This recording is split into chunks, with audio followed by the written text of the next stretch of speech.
বাংলাদেশে ৩-৪ দশক ধরে সেনাবাহিনীর ভেতরে এক ধরনের ইসলামাইজেশনের গন্ধ বা প্রবণতা দেখতে পাচ্ছি। এইটি থেকে জেনারেল ওয়াকার ভিন্ন এর প্রমাণ এখনো আমরা পাইনি। কাজেই বরঞ্চ উল্টোটা পেয়েছি যে হয়তো ইসলামী দলগুলোর সাথে বা বিশেষ করে জামাতি ইসলামী বা হেফাজতে ইসলামের কোনো অংশের সাথে তার যোগাযোগ হয়েছে। নাহলে 2 ঘন্টার মধ্যে শেখ হাসিনা দেশ ছেড়ে পালিয়ে যাওয়ার 2 ঘন্টার মধ্যে তার top of mind Shafiqur Rahman এবং মামুনুল হক হয় না। এটা কি একটা হইতে পারে? এটা কি একটা হইতে পারে? আশা ভাই, আমি আপনি জানার জন্য বলতেছি, এটা কি একটা হইতে পারে? গোয়েন্দারা, সেনা গোয়েন্দারা বা প্রতিরক্ষা গোয়েন্দা যারা ডিজিএফআই বলে আমরা যাদেরকে চিনি, তাদের যে রিপোর্ট আসতেছিল তাতে বোঝা যাচ্ছিল যে মাঠে যারা আছেন, মানে যারা মাঠের মধ্যে ওই আন্দোলনের নেতৃত্ব দিচ্ছেন বা আন্দোলনে পার্টিসিপেট করতেছেন, তাদের বড় অংশ জামাতে ইসলামী আর মামুনুল হকের অনুসারী লোকজন।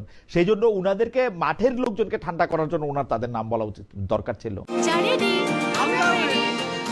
চা মানে লাইফটা ভরপুর, চা মানে ইস্পাহানি মির্জাপুর। এটি কিন্তু হতে পারে এবং বরং হলে আমি খুশি হব। গোয়েন্দাদের প্রতি আমার আস্থা বাড়বে, কারণ গোয়েন্দারা যদি সত্যি মাঠের রিপোর্ট এভাবে দিয়ে থাকে, হয়তো শেখ হাসিনার কাছেও দিয়েছিল, যে কারণে উনি রাজাকারদের কথা উল্লেখ করেছিলেন, হয়তো সেনা প্রধানের কাছেও রয়েছে, এবং দ্রুত জামাত ইসলামীকে নিষিদ্ধ করেছিলেন 1 তারিখে, আসলে মানে মনে আছে ঘটনার 72 ঘন্টা আগে।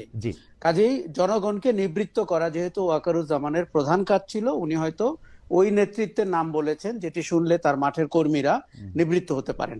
আরেকটা জিনিস হচ্ছে যে বাংলাদেশ সেনাবাহিনীর ভেতরে একটা ইসলামাইজেশনের কিন্তু আপনার আছে অনেক বছর ধরে। আপনি টপ ব্রাসের অফিসারদের দেখবেন, তাদের জীবনযাপন, তাদের মানে রেজিমেন্টের কার্যক্রমের ভেতরে দেখবেন